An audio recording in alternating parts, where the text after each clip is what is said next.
Karibu tena.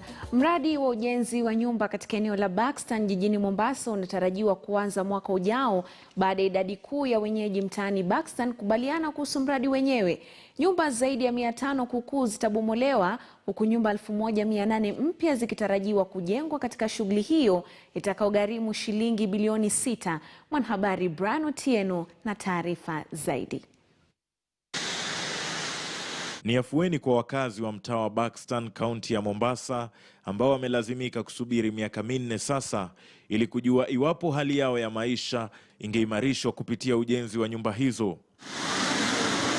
Mwaka 2016, baadhi ya wakazi walielekea mahakamani kusitisha mradi huo wakidai kuwa hawakuhusishwa katika shughuli hiyo. Tungependa pia kutambua uwepo. Na leo kikao cha maafikiano kati ya wakazi pamoja na wasimamizi wa mradi huo ulikubaliana kuenda mbele kwa sauti moja.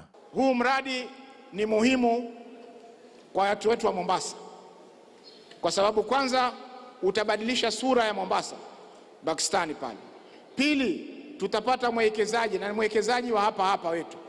Hatuwezi kuattract wawekezaji kutoka nje ikiwa wetu wenyewe hawawezi kujitolea kwanza. Kwamba lazima tuwe na nyumba nzuri ambayo hata wewe mwenyewe ukiishi ndani unaona ni nyumba ambayo ni ya maana zaidi.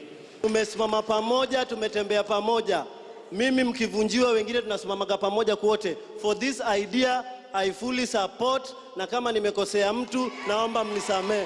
Nyumba 150 za wafanyakazi wa kaunti na zingine 350 za kukodisha zinatarajiwa kujengwa katika mradi huo unaoendeshwa na mfanyabiashara Suleiman Shahbal ambaye anawania kiti cha ugavana uchaguzi mkuu wa 2022.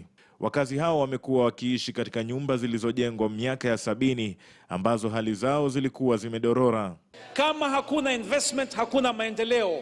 Hii project moja ya 6 billion shillings kama tungeifanya mara 10 Mombasa, investment kwenye maji, investment kwenye nyumba, investment kwenye education, investment kwenye barabara, huu mji wetu utabadilika 5 years. Wakazi watapokea shilingi 240,000 kama fedha za uhamisho.